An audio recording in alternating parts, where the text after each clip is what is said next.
এক সময় মালাকুল মউত আজরাইল তোমার সামনে সাক্ষাৎ হবে, সেদিন আর একটা সেকেন্ড তোমাকে সময় দেওয়া হবে না। আল্লাহ বলেন জান্নাতি শুন, দুনিয়াতে যদি তোর আমি আমেরিকার প্রেসিডেন্ট বানাইতাম কিন্তু এক সময় তোর মরণ লাগতো। কথা হয় না? আমেরিকার প্রেসিডেন্টের মরণ আসেনি? বাংলাদেশে যারা রাজত্ব চালাইতেছে তারার মরণ আসেনি?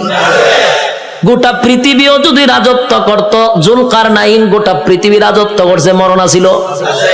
বাদশা সুলাইমান গোটা পৃথিবীর রাজত্ব করছে, মরণ ছিল? নমরুদ্দা গোটা পৃথিবীর বাদশা ছিল, মরণ ছিল? বখতে নসর গোটা পৃথিবী রাজত্ব করছে, মরণ ছিল? তাহলে গোটা পৃথিবী রাজত্ব করলেও মরণ আছে রে। আর আল্লাহ বলেন 10 দুনিয়ার সমান একটা জান্নাতের রাজত্ব দিব, আর কোনদিন মরবি না। রব্বে কারীম বলেন অনর্থক অকারণে আমি আল্লাহ তোরে বানাই নাই, নিজ প্রয়োজনে বানাই নাই।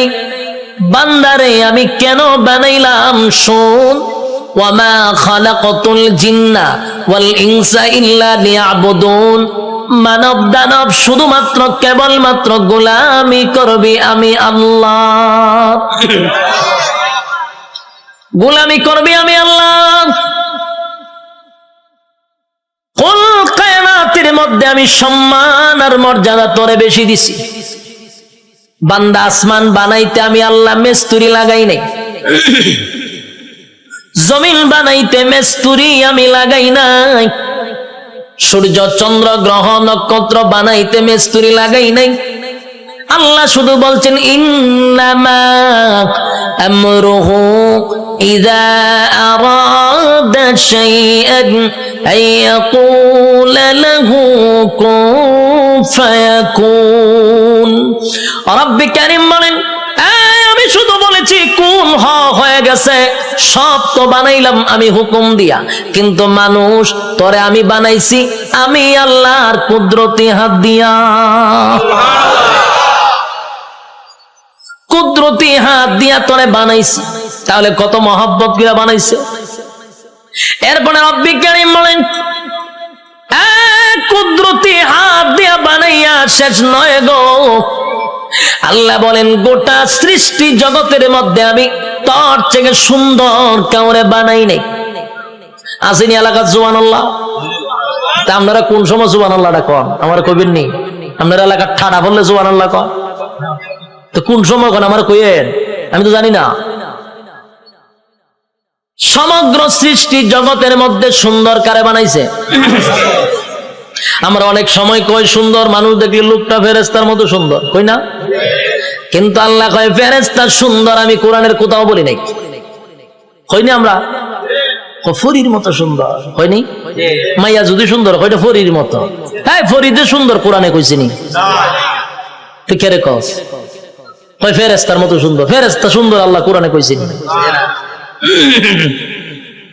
আমরা ফাঁকি দেখলে কই ময়না পাখি কত সুন্দর, টিয়া পাখি কত সুন্দর, হরিণ দেখলে কত সুন্দর, হ্যাঁ এগুলা যে সুন্দর কোরআনে আসেনি।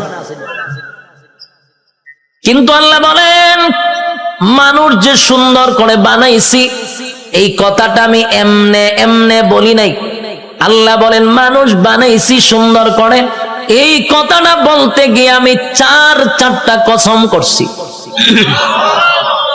কয়টা কসম? রব্বে কারীম বলেন চারটা কসম করছি আমি আল্লাহ।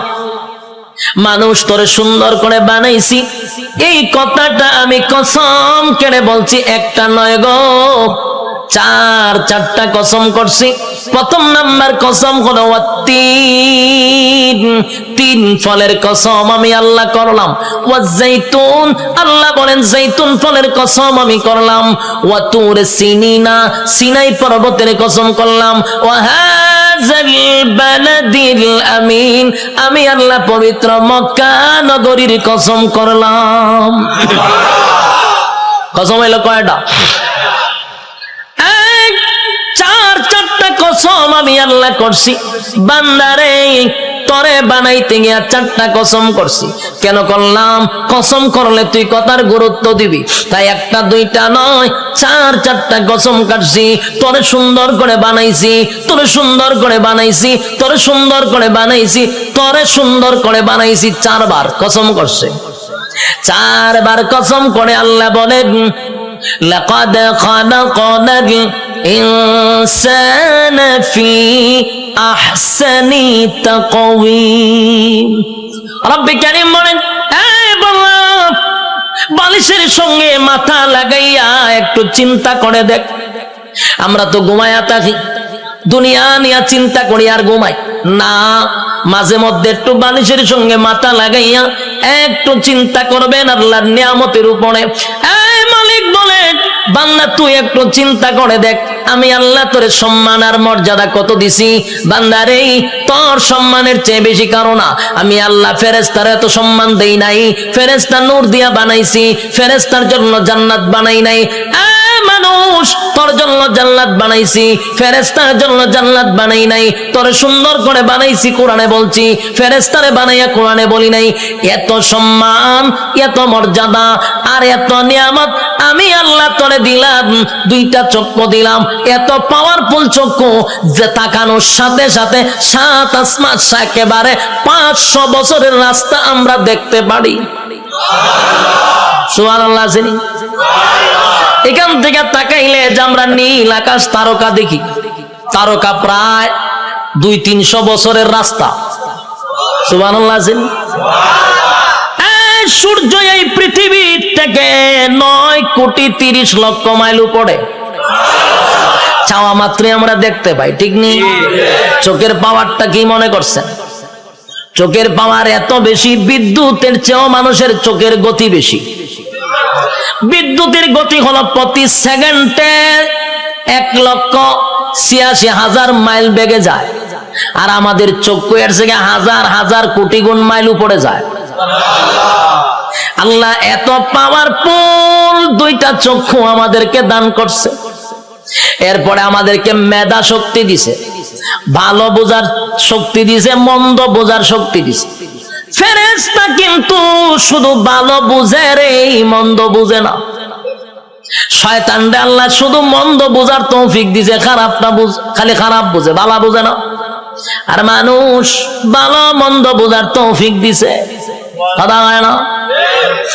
এতগুলো নিয়ামত আল্লাহ দিলেন, হাঁটার জন্য পা দিলেন, হাত দিলেন, চক্ষু দিলেন, মাথা দিলেন, এত সুন্দর করে কাঠামো দিয়া মানুষ বানাইলো। বান্দা কেন বানাইছি? গোলামি করবি আমি আল্লাহ। আর আল্লাহ বলেন তুই আমার গোলামি করবি। সূর্য তোর গোলামি করবে, চন্দ্র বান্দা তোর গোলামি করবে, জমিন বান্দা তোর গোলামি করবে, যা কিছু দেখস বান্দা তোর জন্য বানাইছি সব তোর গোলামি করবে। তুই শুধু আমি আল্লাহর গোলামি করবি। কিন্তু মানুষ এত বড় পোল্ট্রি বাজ, মানুষের যে পোল্ট্রি বাজ কেউ নাই, মানুষের থেকে অকৃতজ্ঞ আর কেউ নাই। মানুষ এত কৃতজ্ঞ, একটা প্রাণীর মধ্যে যে কৃতজ্ঞতা আছে মানুষের মধ্যে নাই। একটা কুকুর হলো সবচেয়ে নিকৃষ্ট প্রাণী, কিন্তু কুকুরটারে 2 দিন খাবার দেন, আপনি 2 দিন খাবার দেন, আপনার পিছু ছাড়বে না। 1 মাস পরেও যদি আপনি কুকুরটার কাছে আসেন, কুকুর আপনারে দেখলেই বুঝতে পারবে আপনি তারা খাওয়াইছেন। কিন্তু মানুষরে মানুষ খাওয়াইতে খাওয়াইতে পেট ভরায়া দেয়। মানুষরে এত কিছু করার পরও মানুষ সেটা মনে রাখে না, মানুষ কৃতজ্ঞতা প্রকাশ করে না। আল্লাহ বলেন বান্দা শুন, একটা মাছ যেইভাবে পানির নিচে ডুবন্ত থাকে, আমি আল্লাহ কিন্তু মানুষগুলারে এইভাবে পানির নিচে ডুবায় আর যেইভাবে মাছ রাখি, তোদেরকে নিয়ামত দিয়া ডুবায় রাখছি। নিয়ামতের মধ্যে আমরা ডুবন্ত, মাছ যেইভাবে পানির নিচে ডুবন্ত, বান্দারে আমি তোর নিয়ামত এইভাবে ডুবায় রাখছি। বান্দা শুন, এতগুলা নিয়ামত আমি আল্লাহ তোরে দিলাম, কোন নিয়ামতের অস্বীকার করবি? পারবে? فبأي آلاء ربكما تكذبان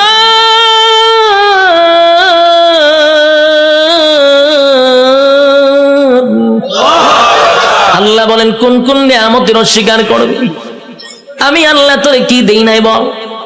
সব দেওয়ার পর বদনা আমার খাইলি, আমি আল্লাহর নিয়ামত খাইলি, সব আমি আল্লাহ তোরে দিলাম। এরপর 24টা ঘন্টার ভিতরে বান্দা 1টা ঘন্টা আমি আল্লাহর ইবাদত করস না। যুবক ভাই, কথাগুলি কি দিলের কান লাগায় শুনতেছেন? দিলের কান লাগাইয়া কথাগুলি শুনেন। 24টা ঘন্টা আল্লাহ সময় দিছে। কত ঘন্টা? রাইতে দিনে 24 ঘন্টা। দিলের মধ্যে একটু প্রশ্ন করেন তো দেখি, 24টা ঘন্টার ভিতরে আল্লাহ তো দিল আমরা 24 ঘন্টা। যুবক, নিজেরে নিজে প্রশ্ন করো, 24টা ঘন্টার ভিতরে আমার মালিক রে তুমি কয় ঘন্টা দিছ? একজনের কথা হয় না, 1 ঘন্টাও মালিক রে দেয় না। আল্লাহ কয় তুই ভাবছ আমি তোরে ছাইরা দিব? আমার নাম রহমান, দয়া মায়া বেশি। আল্লাহর দয়া মায়া বেশি। আমরা খালি ওয়াজ শুনছি আল্লাহর দয়া মায়া বেশি। রহমান নামের গুণ হলো আল্লাহর দয়া মায়া বেশি। আল্লাহ যত বড়, আল্লাহর মায়া দয়া তত বড়।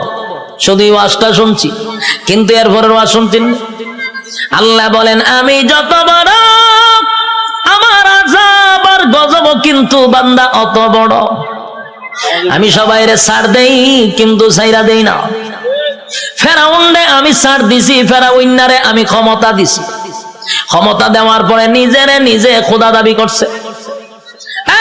ফেরাউন খোদা দাবি করছে, আল্লাহ তার এরপর ছাড় দিছে। কিন্তু যখন বেয়াদবি করছে পয়গম্বরের সঙ্গে, আল্লাহ কয় আর তোরে ছাড় দেওয়া যায় না। ফানিতে সুবাইয়া সুবাইয়া ফেরাউন্নারে মারছে, ছাইরা দিছিনি? নমরুদ নিজেরে খোদা দাবি করছে, আল্লাহ ছাড় দিছে। নমরুদ একবার তীর মারছে আকাশের দিকে, কেড়ে মারছ কাল্লা মাইরালাম। আল্লাহ কয় ফেরেশতা রে, তীরের মধ্যে একটু রক্ত লাগায়া দে। রক্ত লাগায়া দিছে। রক্ত যখন তীর যখন ফিরে আসছে, তীরের মধ্যে ছায়া কয় আল্লাহ মাইরা লাইছি। নাউজুবিল্লাহ। এর সাথী সঙ্গীরা ডিজে গানের আয়োজন কর, কে রে নাচু, কে রে আল্লাহ মাইরা লাইছি। নাউজুবিল্লাহ। আল্লাহ এরপরে ছাড় দিছে। কিন্তু যখন ইব্রাহিম খলিলুল্লাহর সঙ্গে বেয়াদবি করলো, আল্লাহ কয় এখন ধরা দরকার। হে আমার লগে যুদ্ধ করব, তীর মারে। আমি আল্লাহ তোর সঙ্গে যুদ্ধ করতে তীরের প্রয়োজন নাই রে। মশার মধ্যে একটা প্রতিবন্ধী মশা, বালা কোনো মশা নেই। কিতাব লেখছে বালা কোনো মশা না, একবারে প্রতিবন্ধী ভাও একটা নাই। আল্লাহ কয় কইরে আসত নি? ফাঁসি। তোর ভাও আসেনি? ফাল্লা আমার ভাও নাই। তো যা নমরুদের না খাতে গিয়া ঢুক। ল্যাংরা মশা না খেতে গিয়া ঢুকছে। ঢুকিয়া একেবারে ডাইরেক্ট মগজও চলে গেছে। মগজ বইয়া এরপরে ইনসুলিন দেয়, সুই ঢুকায় আর সুই বাইর করে। যে সুই ঢুকায় যে মগজ, একটা লাফে 3 হাত উঠছে নমরুদ। যা পার্লামেন্টে বইয়া রয়েছিল, মশাই যখন কামড় দিছে পার্লামেন্টের নাচ শুরু করছে ডিজে গানের মতো, উরুম দুরুম নাচে। সে আরো বিভিন্ন মন্ত্রীরা বসা, দেশের বিভিন্ন জায়গার থেকে অনেক রাষ্ট্রপতিরা আইছে। আইয়া যখন দেহে দেশের বাদশা এইভাবে ডিজে করে পার্লামেন্টে বসে, এটা কি পাগল নেই? ও পাগল তো আসিন না। হঠাৎ করে ও নাচে কা, ও নাচতে নাচতে মশাও তো কম খারাপ না, কারণ টেং টুং যেদিন না থাকে এরা মারাত্মক খারাপ থাকে। এই মশা কিন্তু মারাত্মক খারাপ, হেদের সুই ডুগা যে বাইর করে না। আর এইদিকে নমরুদ্দা ডিজে গানের মতো নাচতেছে, কোনোভাবেই ব্যথা কমে না। নাচে মানে ঘটনা কি, যা পায় তা দিয়া মাথার তা পায়, কোনোভাবেই ব্যথা কমতেছে না। হঠাৎ আসেন জুতা একটা গাছ, এটা জুতাটা মারছে মাথার বাড়ি। সেই জুতাটা বাতাত বাড়ি মারছে। জিব্রাইল আবার যোগাযোগ রাখতেছে মশার সাথে। মশারে ফোন দিয়া কইছে তাড়াতাড়ি ছাইরা দে, ইনসুলিন টাইনা তুল। যখন হের সুই টান্দা তুলছে, ব্যথা ছাড়ছে। এখন নমরুদে জুতার পাইছে, সব বনাস কি একটা জিনিস। বারে দিলাম মাথার ব্যথা দিল সাইরা। জুতার মধ্যে কোন ওষুধ আছে না? আসলে কি জুতাত কোনো ওষুধ আছে? এটা আল্লাহ বেজ্জতি করার একটা সিস্টেম। জুতাটা বাড়িছে ব্যথা কমে গেছে, তার মানে জুতা আল্লাহ ব্যথা কমাইতেছে। এখন এই জুতা রেখে দিছে দাঁড়ে, রেখে টেনশনে পড়েছে যে কি ব্যথা উঠলো, জুতাটা বাড়ি দিলে ছেড়ে দিল। আবার কথা বলতেছে বিভিন্ন দেশের মন্ত্রী এমপির সঙ্গে, আবার মশায় সুই একটা ঢুকাই দিছে, টাস করে জুতাটা বাড়ি মারছে, ছেড়ে দিছে। আল্লাহ মশারে হলো করে এটা তোর ডিউটি, কাজ চালায়া যা। হতেন পরে পরে ঢুকাইবি, জুতাটা বাড়ি দিলে ছেড়ে দিবি। মশায় হতেন পরে ঢুকায়, জুতাটা বাড়ি দেওয়ার পাই গেলা, আবার ঢুকায়, জুতাটা বাড়ি দেবাই গেলা। এই হইল জুতার বাড়ি শুরু। তখন নমরুদ্দা একা একা জুতাটা কত বাইরিত, হাতে ব্যথা ধরে লায়। তাই একজন লোক রাখছে, ধরে মাসে এত টাকা বেতন দিমু, এদিকে চাকরি কি দেখো জুতা দেখালে ভিটা নি তাও খারে দেশের বাসারে। তো এইরকম যদি আমারে নিত, আমি তো বললাম টেকা টোকা লাগতো না, আমি খালি জুতাটা ভিডামো আপনার, আমার টেকা দেওয়া লাগতো না। বাস্তব নেই। দেশের একজন বাদশা যদি হয় আমার জুতাটা ফিডাইবা, আমার কি বেতন লাগবো না? আমার মনের ভিতরে যত জিদ আসিন সব মিলামো একটা বাড়ির সাথে, ঠিক নেই? জুতা দেখ একটা বাড়ি দিমার ঘুমায় নেয়, এটা অত সালের একটা জুতার বাড়ি। দ্বিতীয় বাড়ি দেখো, এটা অত সালের একটা বাড়ি। এক সালে এক যন্ত্রণা বুক করছে, আর তোর জুতাটা বাইরিতেছি, টেহারা হম নেই। এই লোক হয় যে আমি বাসার জুতাটা বাইরামো, আমার টেকার দরকার নাই, আপনি আমার চাকরিটা দেন। চাকরি দিছে, এখন পার্লামেন্টে বেশা বৈশা কথাবার্তা বলতেছে, যখন মশা কামড় আলী ইশারা দেয় তাড়াতাড়ি দেয়, পাশে জুতাটা ঠাস করে পিছন দিয়ে বাড়ি মারে। দেশের মানুষ বিভিন্ন দেশ থেকে আসে, আইসা কয় যেই বাসার ইজ্জত নাই, মানছে তারা জুতাটা বাইরা, এর সাথে আবার কি এর বৈঠক হঠাৎ এটা ভাগল, এখান থেকে এক বেজ্জতি। তো জুতাটা বাইরিতে বাইরিতে প্রথম তো শখে শখে জুতাটা বাইরেছিল, ঠিক না? জুতাটা যে বাইরেছে প্রথম তো শখেই বাইরেছে, আনন্দে বাইরেছে, কিন্তু বাইরিতে বাইরিতে তখন তো বেচারার বিরক্ত হয়ে পড়ছে। আর কত বাইরিত, খানা খাইতে পারে না, ঘুমাইতে পারে না, বাথরুমও যাইতে পারে না, খালি বাইরা।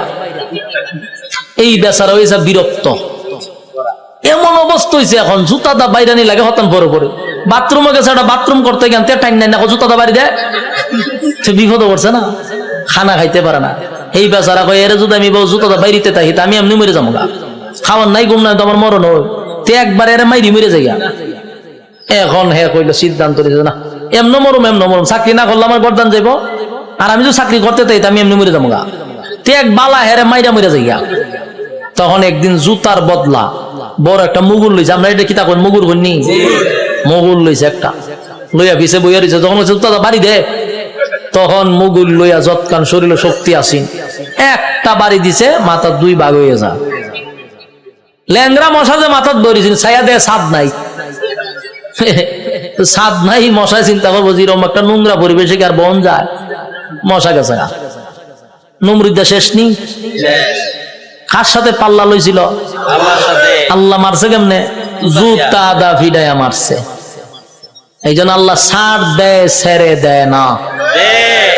বুঝসারে চিনুন না আপনারা? এখানে যারা বয়স 30 আছে এরা বুঝসারে চিনব। ডব্লিউ বুশ হে কিন্তু কম করছে না, এইটা আমরা দেখছি। হে অনেক মুসলমানের রক্ত দিয়া গোসল করছে, হে কম করে নাই। শেষে আল্লাহ হেরও কিন্তু সাংবাদিকের জুতাদা ফিটাইছে, এক সাংবাদিকের জুতাদা বেরি মারছে। আর এই জুতার দাম অনেক হয়ে গেছে, মিডিয়ন জাদুঘর আছে। আল্লাহর মায়ের আস্তে আস্তে ছাড় দেয়, ছেড়ে। যারা জুলুম করতেছেন, যারা জুলুমের মধ্যে আছেন, যাই না রাখেন জুলুমের শেষ আছে। যারা জুলুম করে তাদের দুইটা শাস্তি, একটা দুনিয়ায়, একটা পরকালে। দুনিয়ায় ততক্ষণ না পর্যন্ত আপনার মৃত্যু দিবে না, যতক্ষণ আপনাকে দুনিয়াতে আল্লাহ চরম পর্যায়ের বেজ্জতি না করবে। চরম পর্যায়ের বেজ্জতি করার পর আপনার মৌত দিবে আল্লাহ। এরপরে পরকালে তো আছে কুবা শামসুর মতো, ইচ্ছা মতো কুবাইব। বাস্তব না বাস্তব? সাইজ কিন্তু আল্লাহ ছেড়ে দিত না, জনমের সাইজ করবো। এই জন্য যারা জুলুম করেন স্পষ্ট শুনে রাখেন, প্রথম নাম্বার কথা হলো ততক্ষণ না মরবেন না যতক্ষণ আপনার আল্লাহ দুনিয়াতে চরম পর্যায়ের বেজ্জতি না করবে, অপমান করবে। এরপরে মৃত্যু দিবে, আর পরকালে তা আছে। ওয়াং সাং সুচি কি তাই ইজ্জতে আসেনি, তাইরে জনমের দেওয়া দিতা যখন বন্দি করে রাখছে। পারমার মুসলমানের রক্ত খাইছিল না, তাই রক্ত চুষা খাইতেছে, আরো বেজ্জতি হইব। আরো দেখবেন সামনে, অপেক্ষায় থাকেন। বাকিটা দেখার বয়স আপনারা রয়েছে, আল্লাহ দেখাইব। আল্লাহ বলেন ছাড় দেই কিন্তু ছেড়ে দেই না। আমি যখন ছাড় দেই বুঝিস না আমি তোরে ছাইরা দিছি। ধরব যেদিন আমি আল্লাহ ধরব, জনমের ধরা ধরব, পৃথিবীর কেউ তোরে রক্ষা করতে পারবে না। আমি আল্লাহর নিয়ামত খাইয়া আমি আল্লাহর নাফরমানি করস, ছাইরা দিব না, কিন্তু জনমের ধরা ধরব। যুবক ভাই, আমি আপনাদের উদ্দেশ্যে বলতে চাই, আল্লাহর দেওয়া নিয়ামত খাইয়া, নিয়ামত খাওয়ার পরে যে আল্লাহর নাফরমানি করতেছি, রাইতে দিনে 24 ঘন্টা পাইয়াও 1টা ঘন্টা আল্লাহর দেই না। ইমাম সাহেব যদি বলে আসেন না একটু নামাজে যায়, উত্তর দেয় হুজুর নামাজের সময় নাই। যদি কয় আসেন না মাহফিলে যাই, আমার সময় নাই। বেচারা খুব ব্যস্ত, সময় নাই, সময় নাই, সময় নাই, যে কোনো বিষয় লোক আমার সময় নাই। প্রশ্ন হলো তোমার সময় নাই, সময় নাই, কিন্তু যেই লোকটা বলছে নামাজের জন্য সময় নাই, ওয়াজ মাহফিলের জন্য সময় নাই, এই লোকটারই দেখবেন ব্যবসার জন্য সময় আছে, চাকরির জন্য সময় আছে, বন্ধুদের আড্ডায় সময় আছে, বিশ্বকাপ খেলা 90 মিনিট দাঁড়ায়া দেখার সময় আছে, বিভিন্ন জায়গায় আড্ডায়, কফি আড্ডায় সময় আছে, সব জায়গায় বেচারার সময় আছে। সময় নাই শুধু আল্লাহর বেলা। আল্লাহ বলেন সময় তো আমি দিছিলাম, সময় কাটা দিছে আল্লাহ বলেন সময়ের মালিক আমি তোরে সময় দিলাম রে, আমার দেওয়ার সময় পাইয়া আমারে দিলি না, মন গড়া সময় নষ্ট করলি। বান্দা আমি পাই পাই পাই পাই করে তোর কাছ থেকে হিসাব নিব, বান্দা হিসাব না দিয়া সামনে আগাইতে পারবি না। আপনারা কিতা মনে হয় আল্লাহ আমরা সেইটা দিব হিসাব না নিয়া? হিসাব নিব। আগেই বলছি অতগুলা নিয়ামত আল্লাহ আমরা দিছে, এমনে ছেড়ে দিত না, হিসাব না নিয়া। কথা কয় না? একটা এক্সাম্পল দিই, সহজে বুঝতে পারবেন। আপনারা মনে করেন চরপেশন সবচেয়ে ভালো হোটেল, সেখানে মনে করেন একজন লোক ঢুকছে খানা খাওয়ার জন্য, একজন লোক ঢুকছে, ঢুইকা যারে অর্ডার দেয় তার নাম কি? মেসিয়ার। মেসিয়ার হইলো ভাই খানা নিয়ে আয়, কি আছে? তো দেখবেন মেসিয়ারের একটা অভ্যাস হইলো একটা নাই 50টা নাম কইব। গুড়া মাছ আছে, বড় মাছ আছে, উইল মাছ আছে, তারপরে আপনার গরু আছে, ছাগল আছে, কতটা হয় না? আমি অনেক সময় কিচ্ছু বুঝি না, চাই তাই একটা না হয়, আমি ভাই হাফিজি বড় লাগতো না, তুই আস্তে আস্তে একটা একটা করে ওদিকে আমি খাইতাম না জায়গা এত নাম কয়, একটাও একটা হয় না, লাস্ট গুরুর ইয়াদ আছে। তো এই লোকজন এতগুলা নাম কইছে, চিন্তা করলো এতগুলা নাম কইছে কোনটা কম কয়, আচ্ছা সব লইয়া যা। মেসিয়ারে আনতেছে, টেবিল সাজাইছে, খাইতেছে, খানা দেখে মেসিয়ারে দে লক্ষণ বালা না। যে যিনি টেকা নে উনারে কি কয়? ম্যানেজার। কেশিয়ার তো ম্যানেজার। ম্যানেজারের কাছে গেছে মেসিয়ারে, গিয়ে কয় স্যার ওই যে লোকটা খাইতেছে দেখছেন নি? দেখছি তো। কাম আমার একটা অনুমতি দেন। কি অনুমতি? কই ইচ্ছা মতো তোর ফিটাইতাম। ম্যানেজারে জিগা কাস্টমারে খানা খাইতেছে, তুই ফিটাইতে কা? কয় লক্ষণ বালা না, যেই পরিমাণ খাইতেছে হিসাব দিতে পারতো না, তাই একটু ফিডামো। ম্যানেজারে কয় কাস্টমারের কাজ কি? খাওয়ান। তোর কাজ কিটা? দেওয়ন। আমার কাজ কিটা? হিসাব ল। তেহের খাওয়ানে খাইব, তোর দেওয়ন তুই দে, তুই মারতে কা? মেসিয়ার কথা তো ঠিক, আমার তো দেওয়ন, আমি দিতে তাই। মেসিয়ারে দেয়, এ খায়। ম্যানেজারে কয় এ খাওয়া শেষ হইলে বলে আমার খাম। আমার কাজ কি? হিসাব নেওয়া। হিসাব না নিয়া, হিসাব না দিয়া বাড়ি তারবো, বাড়ি তারবো নি? যা পারে খাইতে থাক, তুই বাধা দিস না। ঠিক তেমনি ভাবে আল্লাহ বলেন দুনিয়াতে মানুষ যেই পরিমাণ কাম, কু কাম, দিনের কাম, রাত্রের কাম, সব কাম আমরা করি না? আমরার সাথে কিন্তু ফেরেশতা থাকে, 24 ঘন্টা ফেরেশতা থাকে। আমরার কাম কু কাম দেখে ফেরেশতারাও আল্লাহর কাছে কয় আল্লাহ একটু অনুমতি দেন। কিতা কয়? একটা আসার মাইরা জাগাত মুতায়া লাই। আল্লাহ জিগা ঘটনা কিতা? বলে যেই পরিমাণ করতেছে হিসাব দিতে পারতো না। আল্লাহও বলে তোর কাজ এর কাজ আহাম কুহাম করন দেখুন লিখতে রাখুন, আর এর কাম যত আহাম কুহাম করতে পারে।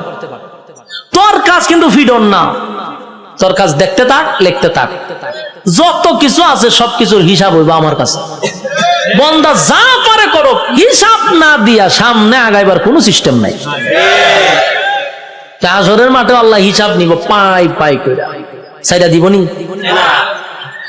রব্বে কারীম বলেন প্রথম নাম্বার কথা হলো আফাহাসিবতুম আন্নামা খালাকনাকুম আবাসাও ওয়া আন্নাকুম ইলাইনা লা তুরজাউন। রব্বে কারীম বলেন এই অনর্থক বানাই নাই, অকারণে বানাই নাই। দ্বিতীয় নম্বরে আল্লাহ বলেন ওয়ামা খালাকতুল জিন্না ওয়াল ইনসা ইল্লা লিয়াবুদুন। রব্বে কারীম বলেন দুই নাম্বার হলো তোরে বানাইছি ইবাদতের জন্য। তিন নাম্বার আল্লাহ বলেন বান্দা তোরে বানাইতে গিয়া ওয়ালাকাদ কাররামনা বানি আদম, সমগ্র সৃষ্টি জগতের মধ্যে শ্রেষ্ঠত্ব দিছি। চারটা কসম করে বলছি বাংলা তোর থেকে সুন্দর আমি আল্লাহ কাউরে বানাই নাই, তোর থেকে সম্মান আর মর্যাদা আমি কাউরে দেই নাই। এরপর আল্লাহ বলেন এত কিছু দেওয়ার পরেও যদি তুই আমি আল্লাহর গোলামি না করস, ওয়ালাকাদ জারানা লি জাহান্নামা কাসীরাম মিনাল জিন্নি ওয়াল ইনস, আমি আল্লাহ আগুন দিয়া তোরে জ্বালাবো আর পোড়াবো। এরপরে রব্বে কারীম বলেন বান্দা শুন, ভালো করে শুন, এত নিয়ামত দিয়া তোরে ছেড়ে দিব না আমি আল্লাহ, কিন্তু পাই পাই পাই করে হিসাব দেব। কুল্লু নাফসিন বিমা কাসাবাত রাহিনা, প্রত্যেকটা মানুষ তার কৃত কর্মের জন্য আল্লাহর সামনে জবাব দিতে হবে। হিসাব ছাড়া ছেড়ে দিব না। রব্বে কারীম বলে হিসাব নিব গো, হিসাব ছাড়া আমি আল্লাহ কাউকে ছেড়ে দিব না। এই যে দুনিয়াতে যা করি সব হিসাব হবে।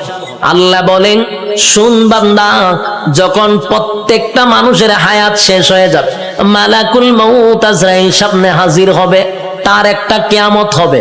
কি হবে? কিয়ামত কিন্তু দুই প্রকার, একটা হলো যার যার কিয়ামত, আর একটা হলো সমষ্টিগত কিয়ামত। কথা বুঝতেছে? সাউন্ড একটু উঠান, একটু উঠান। একটা হলো যার যার কিয়ামত, আর একটা হলো সমষ্টিগত কিয়ামত। আল্লাহ রাসূল বলেন যার যার কিয়ামত সম্পর্কে বলেন মাম্মাতা ফাকাত কামাত কিয়ামাতুহু, যে যখন মারা যায় তার কিয়ামত তখন শুরু হয়। আমি যদি স্টেজে এখন মারা যাই আমার কিয়ামত এখান থেকে শুরু হবে। আরেকটা হলো সমষ্টিগত কিয়ামত, সেই কিয়ামতটা হলো কিয়ামতে কুবরা, এটা বড় কিয়ামত, সেটা বাঁশির মাধ্যমে হয়। ইসরাফিল আলাইহিস সালাতু ওয়াস সালাম যখন বাঁশি ফু দিবে, আল্লাহ বলেন এই গোটা পৃথিবীর যা কিছু তোমরা দেখো বিশ্ব পরিস্থিতির পরিসমাপ্তি আমি ঘটায়া দিব। এটা হইল সমষ্টিগত কিয়ামত।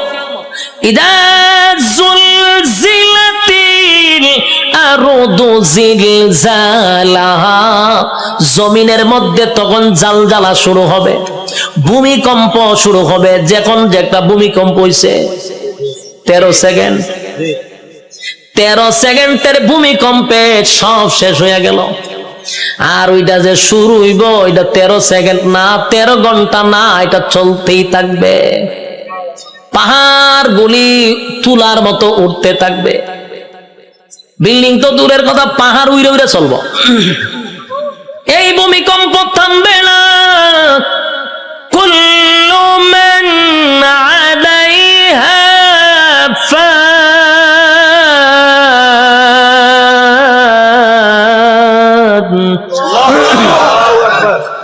ওয়া ইয়াবকা ওয়াজহু রাব্বিকা যুল জালালি ওয়াল ইকরাম।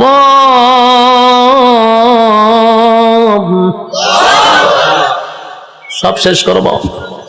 এই অবার্ডার কইও সাউন্ড বাড়ানোর দরকার। আমি একটু রিবাব আর ইকুটা তুলে দেন না, আমি চিল্লাইলে তো ইকু রাখবো। হালকা রিবাবের ভিতরে ইকুটা দেন। অত্যন্ত কিয়ামত শুরু করছিলেন মাইক মাহফিল, এখন আলকে একটু রিবাবটা ধরায় দেন আমার, যাতে প্রেসারটা গলাত না পড়ে। আল্লাহ বলেন কুল্লু মান আলাইহা ফান ওয়া ইয়াবকা ওয়াজহু রাব্বিকা যুল জালালি ওয়াল ইকরাম। চলবো, কুল্লু মান আলাইহা ফান, সব ধ্বংস হবে। ওয়া ইয়াবকা ওয়াজহু রাব্বিকা যুল জালালি ওয়াল ইকরাম, শুধু আল্লাহ ছাড়া সব ধ্বংস। আজরাইলও ধ্বংস, যে সিংহায় ফুক দিব সেও ধ্বংস হবে। মোট কথা কেউ থাকবে না। এটা হলো সমষ্টিগত কিয়ামত। আর প্রথম হলো যে যখন মারা যাবে তার কিয়ামত তখন থেকেই শুরু হবে। যুবক ভাইরা আমার, আল্লাহ বলেন প্রত্যেকটা মানুষের কিয়ামত আছে রে। যে যখন মারা যায় তার কিয়ামত শুরু হয়ে যায়। যেদিন মারা যাবেন আল্লাহ বলেন হিসাব নেওয়ার জন্য আল্লাহ পুনরায় আবার আমাদেরকে দাঁড় করাবে।